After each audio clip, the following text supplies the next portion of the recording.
तावीज जायज है, दम करना भी। लेकिन सवाल मेरा ये है आप लोगों से कि कोई हदीस ऐसी पढ़ी है आपने कि एक बंदा मिस्र से आया हो नबी पाक के पास दम कराने, या एक आदमी शाम से दम कराने आया हो नबी पाक के पास? पढ़ा है कहीं आपने? भाई दम कराना जायज है, तावीज देना, लेकिन ये असले दीन नहीं है कि लोगों ने अब इसी को जरिया बना लिया, इसी से लोगों की दुकानें और कारोबार चलते हैं। ये असल नहीं है, ये जोज है। दम में बरकत है, अल्लाह के कलाम में शिफा है। मा हुआ शिफा व रहमतुल लिल मोमिनीन, इसके अंदर अल्लाह ने शिफा रखी है, लेकिन ये असल नहीं। असल रसूलुल्लाह का दीन है। आला हजरत रहमतुल्लाह अलैह के पास एक मुरीद आ गया। आजकल तो मिठाई होती है, उस जमाने में पेड़े होते थे, तो पेड़ों की एक टोकरी लाया, यूं समझ ले मिठाई का डब्बा लाया। आला हजरत ने फरमाया कैसे आए हो? हुजूर जियारत करनी थी। फरमाया कोई हुक्म मेरे लिए?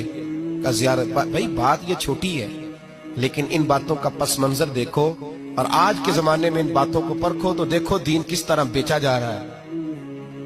मिठाई का डब्बा लाया है, क्या हुक्म था? का जियारत करनी थी। कोई बात तो बताओ, का जियारत करनी थी।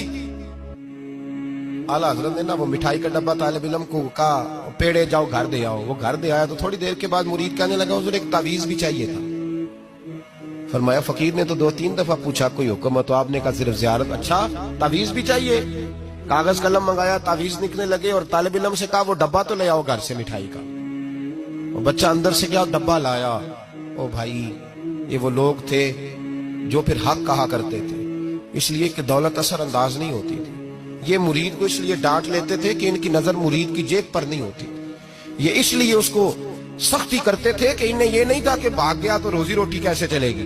कहा आला हजरत फाजिल डब्बा लाओ, तो वो घर से डब्बा मिठाई का उठा लाए। आला हजरत ने तावीज भी दिया।